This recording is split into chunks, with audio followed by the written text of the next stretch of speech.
la primera idea del tema 1 es la idea de Estado de Derecho. Si se acuerdan, cuando hablábamos del Estado de Derecho decíamos que es aquel Estado donde rige el principio de legalidad, donde todos los órganos públicos, aun cuando tengan autoridad, aun cuando tengan la autoridad de dictaminar ciertas normas, están sometidas a las mismas normas que ellos dictaminan. Esa es la idea del Estado de Derecho.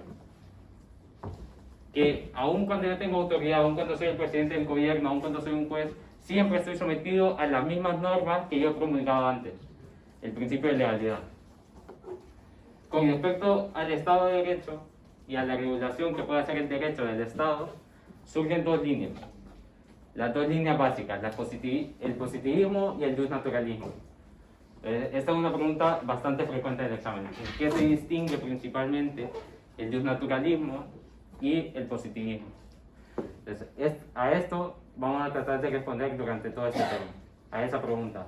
¿Cuál es la principal diferencia entre el positivismo, que defiende que el derecho es simplemente lo que promulgan los legisladores sin atender a ninguna ley sobre la ley que hacen los propios legisladores, y el justnaturalismo defiende que hay una ley superior, que es la ley natural, a la cual está sometida la ley positiva? ¿Se ve? Entonces, vamos a analizar en este tema el positivismo, sus distintas vertientes y cuáles son las características, según Fuller y según Finis, que debe tener todo Estado de Derecho. Toda regulación que hace el derecho del Estado tiene que tener, para ser considerado un Estado de Derecho, estas siguientes características. Las normas son prospectivas. ¿Por qué? Porque si las normas no fueran hacia el futuro, hacia regular conductas hacia el futuro, no habría seguridad jurídica. Porque se podría castigar, el que tuviera el poder de legislar podría castigar conductas que en su momento no estaban prohibidas. Por lo tanto, las actuaciones de las personas estarían siempre vulneradas por el principio de seguridad. Nadie tendría seguridad si su conducta luego pudiera ser declarada ilegal y que por lo tanto podría ser castigada. ¿Se ve? Esta idea de la prospectividad lo que conecta es con el principio de seguridad jurídica. Para que haya seguridad jurídica en un Estado, las normas que se promulgan tienen que ser hacia el futuro, nunca hacia el pasado. Nunca se puede regular hacia el pasado. Deben ser posibles. Hablábamos. Cuando se impone un deber jurídico, en el tema 7, tiene que ser siempre posible. Se le puede poder exigir a las personas. Acuérdense de ese principio. Nemo tenetur ad impossibilia. A nadie se le puede exigir lo imposible. Todo deber jurídico que hagan en un Estado de Derecho debe ser posible exigírselo a las personas. Si no, estarían vulnerando con esta característica del Estado del Derecho. Deben ser públicas. ¿Por qué? Porque si no son conocidas por las personas, si las personas no tienen capacidad de conocer estas normas, no se les puede exigir su cumplimiento.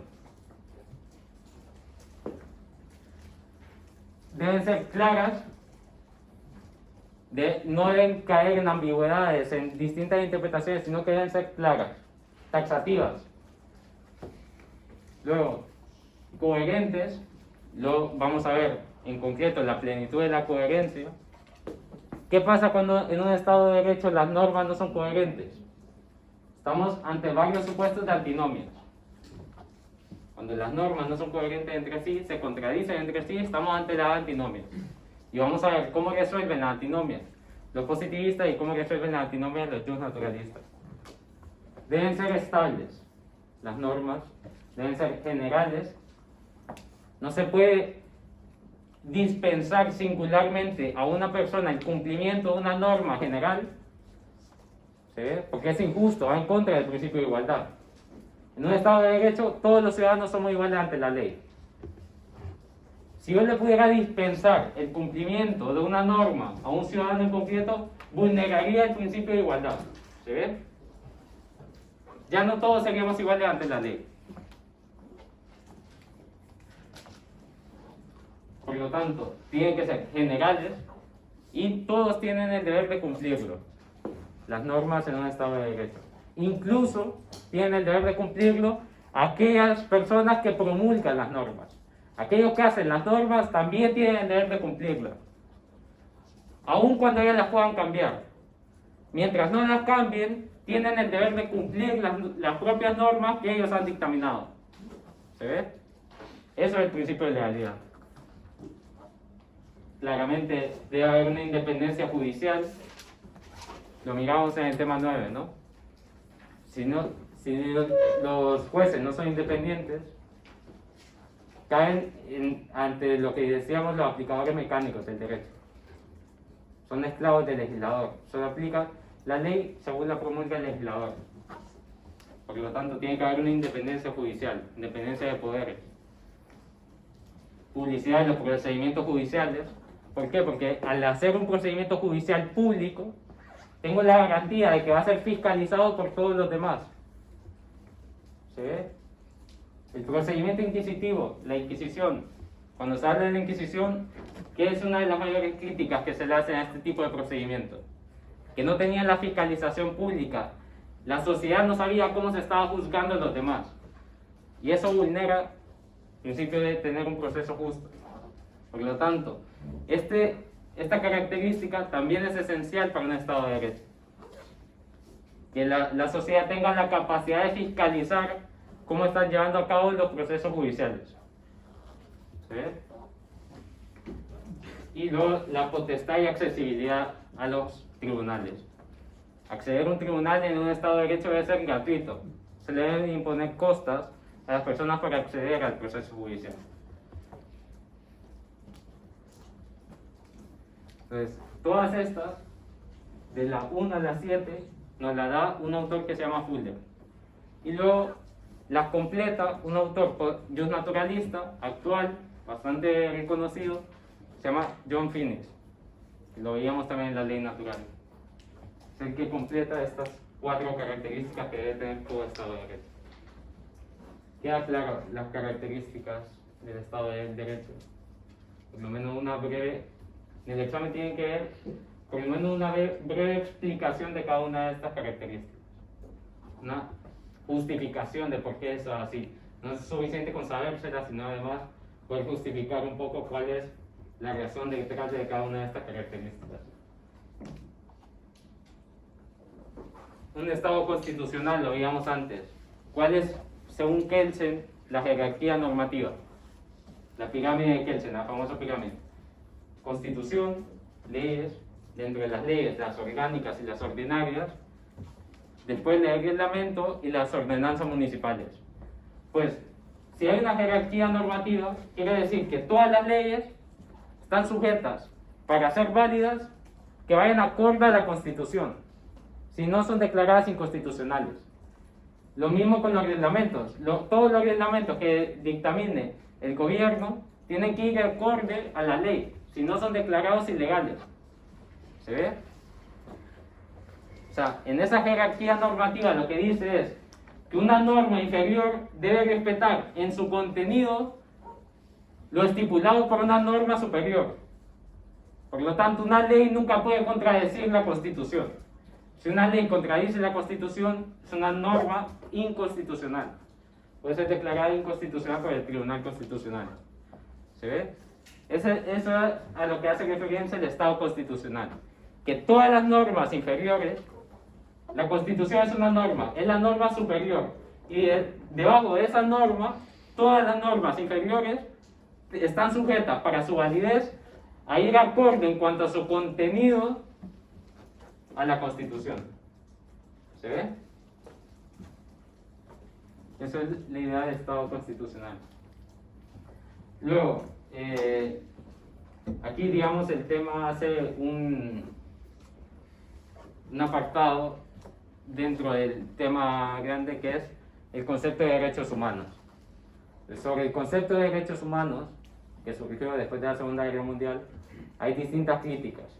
O sea, no todos son tan favorables hacia el concepto de derechos humanos. ¿Por qué? Porque el concepto de derechos humanos lo que hace es, de las descripciones que nos da la naturaleza, de todas esas descripciones de los seres humanos cómo son y cómo actúan en cuanto a sus relaciones sociales, lo que hacen es ver cuáles son las descripciones más generales y positivizarlas en una carta de derechos humanos. Llevarla a cabo mediante un derecho positivo, es decir, estos son los derechos básicos de todas las personas. Eso hace una positivación de una descripción natural. Todas las personas, por descripción natural, tienen derecho a la vida. Todas las personas, por descripción natural, tienen derecho a la libertad de expresión, al honor. Pues lo que hace la Carta de Derechos Humanos es, de esa descripción natural, una positivación. La lleva escrito. Hace una Carta de Derechos Humanos. ¿Cuál es la crítica? Que su fundamento es un fundamento positivo, no es un fundamento natural, como defenderían algunos. Y también que todo lo estipulado, ese es el peligro cuando se lleva a cabo una positivación de los derechos. Que se puede entender que todo lo ahí estipulado son los únicos derechos humanos. Y que, digamos, lo que no está estipulado ahí ya no son derechos humanos. Es, digamos, una pretensión de los positivistas. Y por lo tanto está sujeto a distintas críticas. Porque pueden haber descripciones naturales que sean parte de los derechos humanos, pero que no estén estipulados en la Carta de Derechos Humanos. ¿Se ve? Esa es una crítica que se le puede hacer a los derechos humanos. Y luego, de la Segunda Guerra Mundial, digamos, durante todo el principio del siglo XX, la mayor parte del ordenamiento jurídico, las doctrinas que seguían, eran las doctrinas positivistas, entre ellas las doctrinas de Kelsen, en el que defendían la obediencia absoluta al derecho. El aplicador del derecho tiene una obediencia absoluta.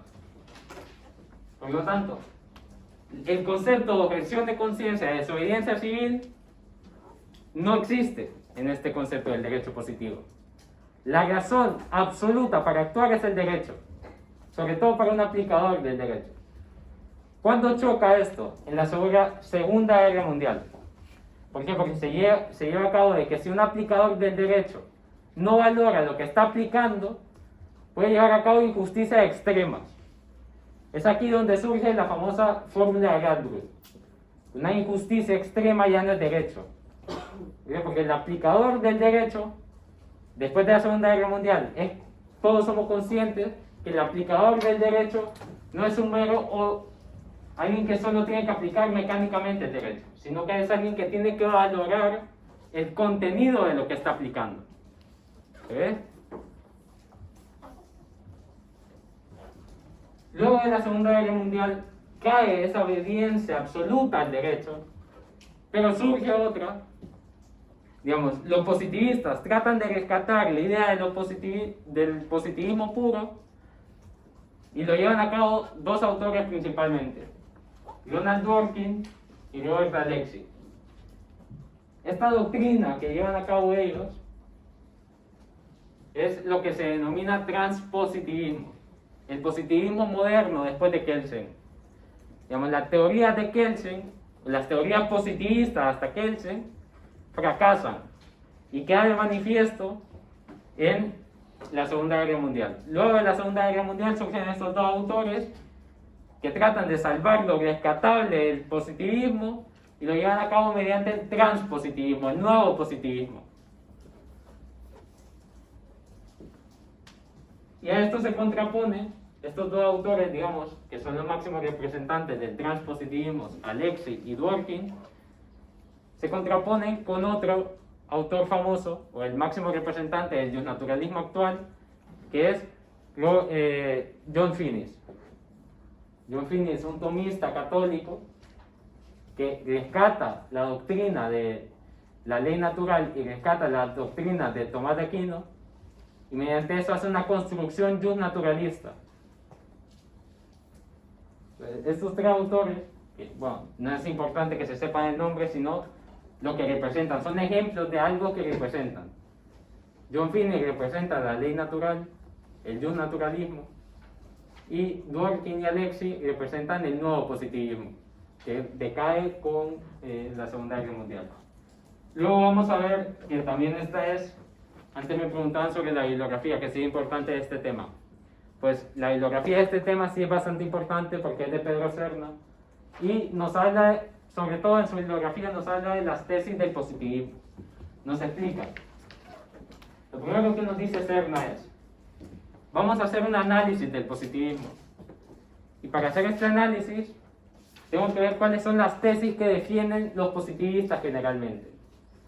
Y yo puedo adoptar, dice él, 3 posiciones ante esta situación. Es decir, que un positivista tiene que defender por lo menos una de estas tesis. La segunda posición sería decir, el positivista tiene que defender todas estas tesis, sería como la tesis absoluta, es decir, para ser positivista tenés que defender todo esto, y luego la tesis intermedia. Por lo menos tenés que estar de acuerdo con la aplicación de una de esas tesis.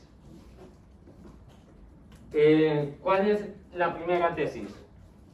Bueno, la voy a explicar a través de un concepto de Kelsen. La tesis coactiva lo que defiende es el monopolio, el uso de la fuerza por parte del Estado. Define el derecho en cuanto a su vigencia social y que el derecho para mantenerse socialmente activo, es decir, para ser la razón suprema al actuar, tiene que tener un monopolio exclusivo de la fuerza y tiene que respaldar cualquier norma con cualquier contenido mediante la fuerza. ¿Se ve? Para que el derecho, veanlo así, Kelsen lo que defiende es que el derecho es una ciencia, por lo tanto, y es una ciencia que se debe mantener vigente socialmente en todo momento, y socialmente debe ser la razón excluyente para actuar, la razón última por la cual los seres humanos dentro de esa sociedad actúan. Y para lograr esta pretensión lo que tiene que hacer el derecho es respaldar cualquier norma, es decir, que los ciudadanos no podamos poner en duda cualquier norma. ¿Por qué? Porque sabemos que mediante la coacción, mediante la fuerza, se nos va a hacer cumplir cualquier norma. Por lo tanto, tenemos una obediencia absoluta al derecho.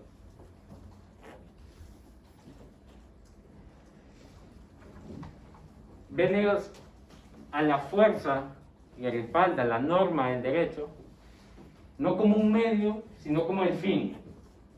Es el fin porque es lo que hace que el derecho sea la razón exclusiva para actuar. Por eso es un fin, no es un medio como lo vemos nosotros, para hacer cumplir el derecho, sino es el fin del derecho. Mantenerse vigente socialmente, que nadie pueda poner en duda el contenido del derecho mediante la fuerza. Esa es la tesis coactiva. Luego pasamos a la tesis imperativista, que lo defiende un autor que se llama Hart, que seguro le suena. Pues Hart lo que defiende es la ley, las normas son mandatos. Y hay 2 tipos de normas, hay 2 tipos de mandatos. Las normas prohibitivas o que prescriben una conducta, y luego las normas que otorgan la autoridad para hacer una norma. Hay normas que prescriben, que prohíben no matar, no robar, esas son normas prohibitivas, y luego hay normas que le dan la autoridad al órgano productor de normas de hacer estas normas. Por lo tanto, él habla, según la tesis imperativista, que las normas, aparte de poder tener cualquier contenido, porque son dictadas por la autoridad. ¿Y por qué son dictadas por la autoridad?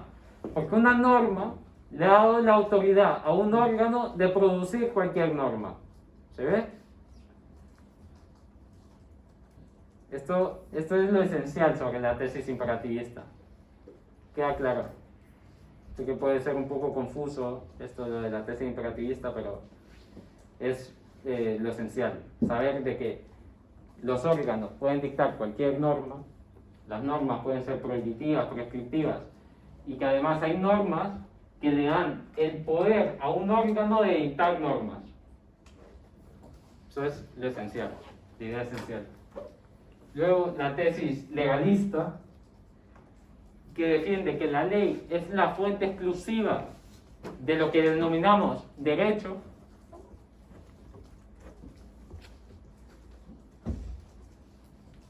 Y que dentro de estas normas, dentro de lo que ellos denominan ley en sentido amplio, hay un orden jerárquico entre cada una de estas normas. ¿Cuál es ese orden jerárquico? El que propone Kelsen, en el que la Constitución es la norma suprema, debajo de la Constitución está la ley, los reglamentos y por último las ordenanzas. Y dentro de eso que acabo de denominar, que ellos entienden que es la ley, eso es lo único jurídico. Es la fuente exclusiva de lo jurídico. Por lo tanto, toda aquella práctica, todos aquellos principios que no estén dentro de lo que acabo de denominar, que no estén dentro de la Constitución, que no estén dentro de la ley o que no estén dentro de los reglamentos o ordenanzas, son metajurídicos. Es decir, van más allá de lo jurídico, no son derechos. Eso es lo que defiende la tesis legalista. Que lo único que podemos decir que es derecho es lo que está en la ley. Entendiendo la ley por constitución, por leyes en sentido estricto, por reglamentos, etc. Pero lo único que se puede considerar derecho es eso. La tesis de la plenitud. Antes le hablaba que el derecho, según ellos, es pleno y prevé cualquier conducta.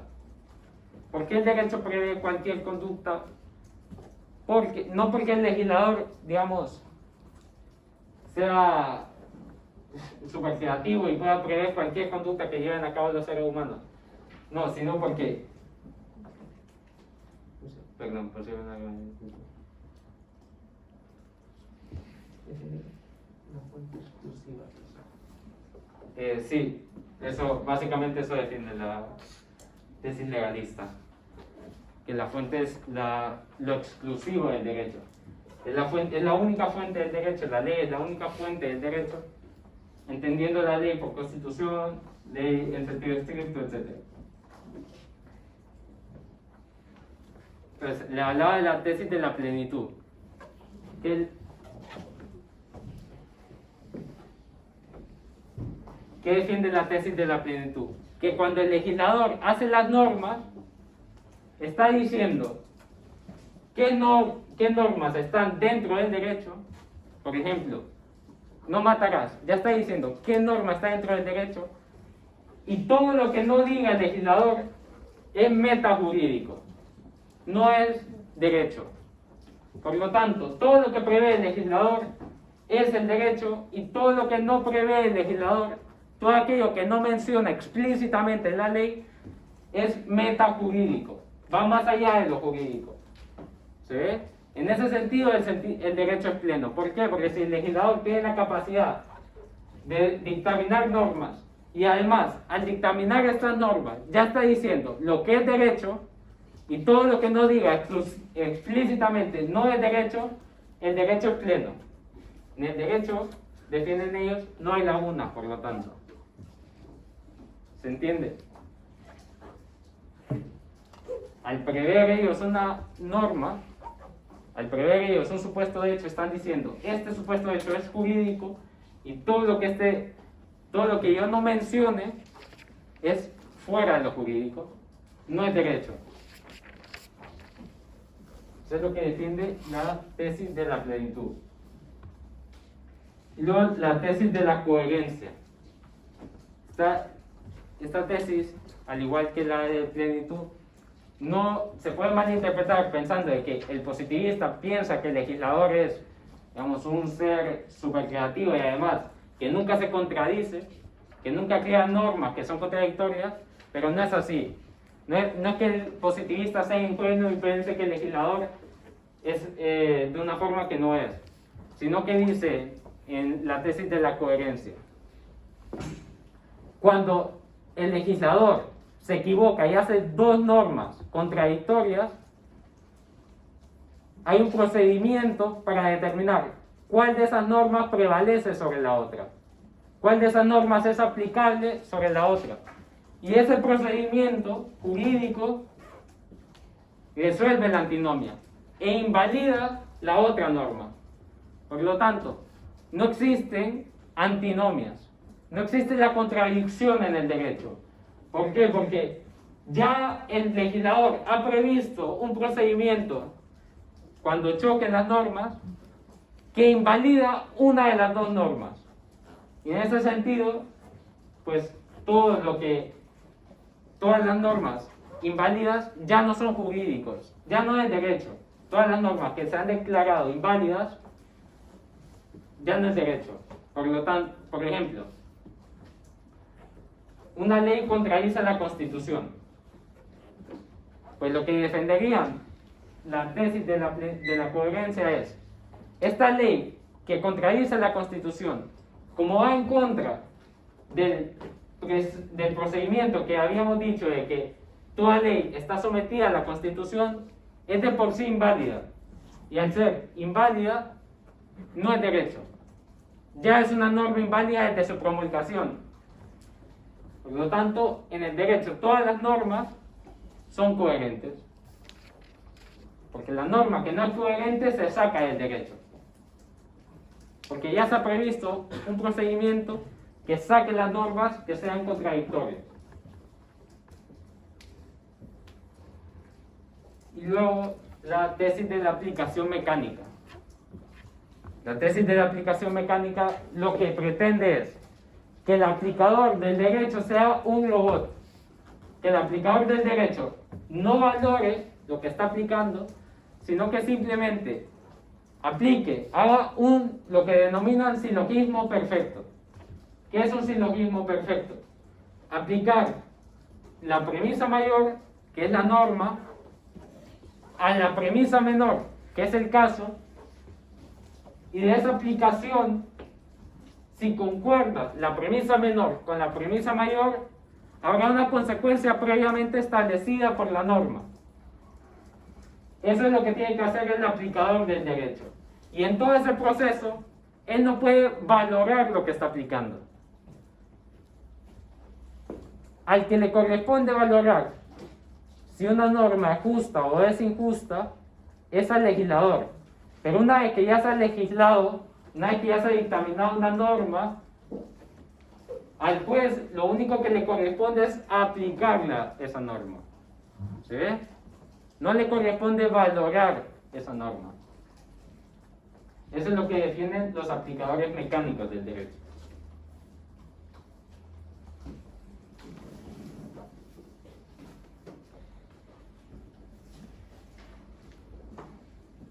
Bueno, luego hay una idea de Herbada, antes de terminar el apartado de la bibliografía, de Herbada, no, de Pedro Serna,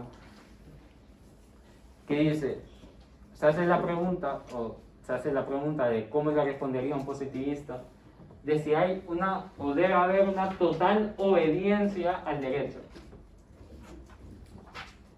Si los ciudadanos tenemos que ser obedientes en todo momento al derecho.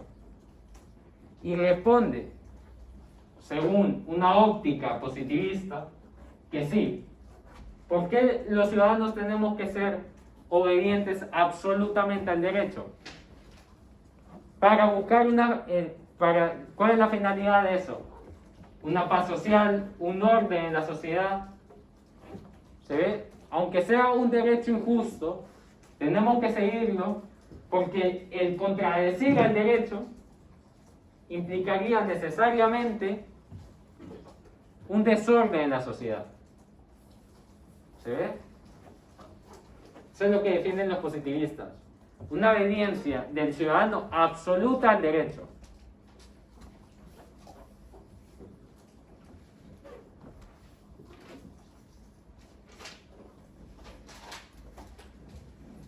Queda claro lo de las tesis.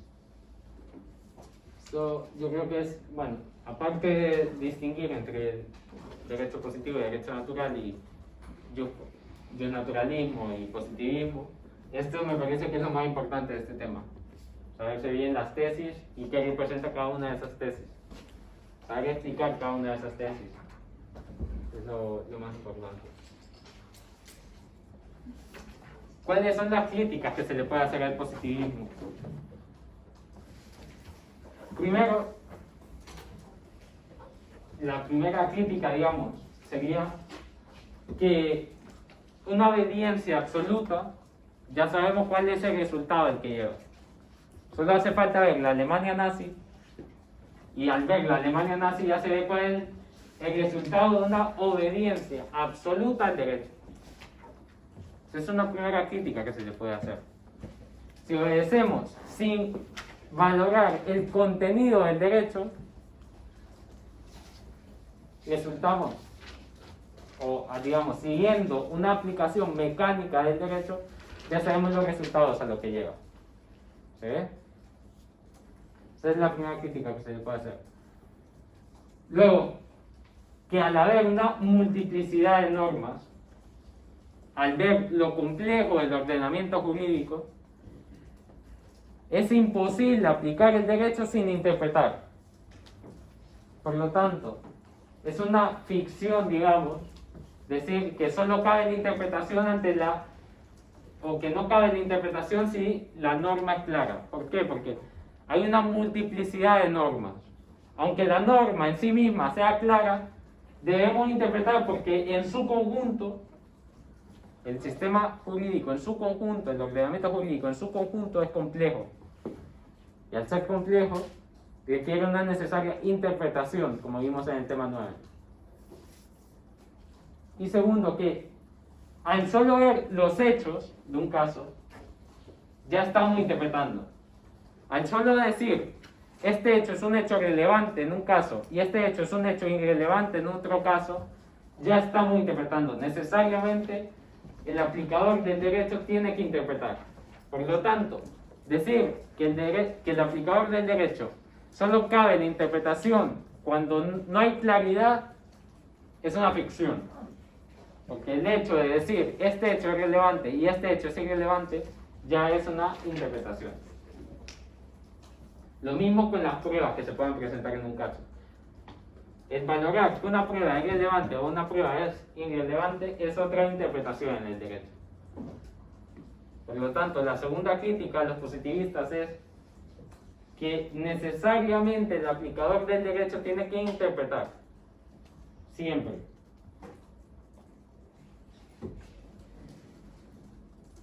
¿Queda claro esto?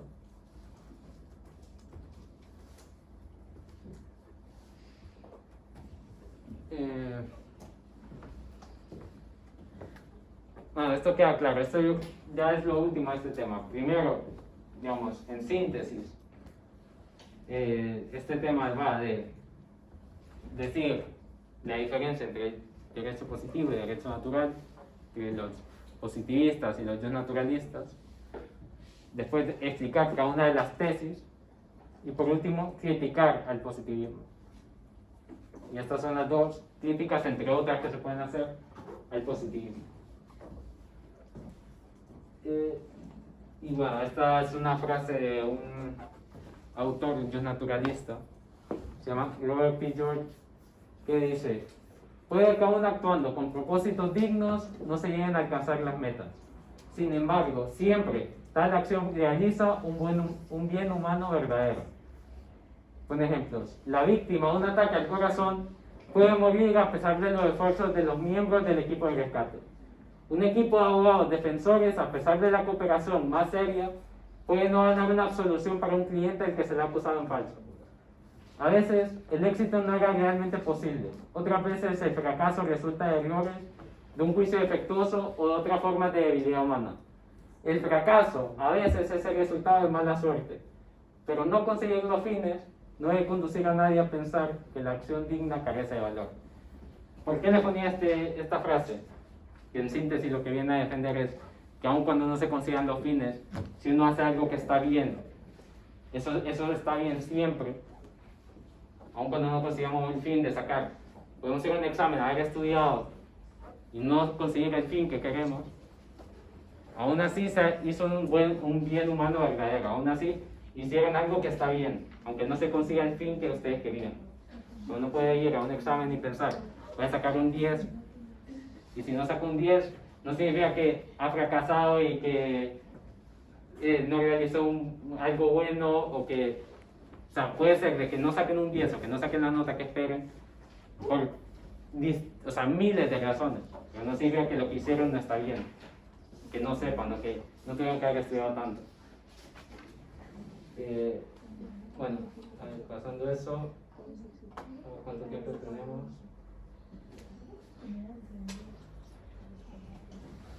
¿Qué hora es? 4. Bueno, descansamos 5 minutos.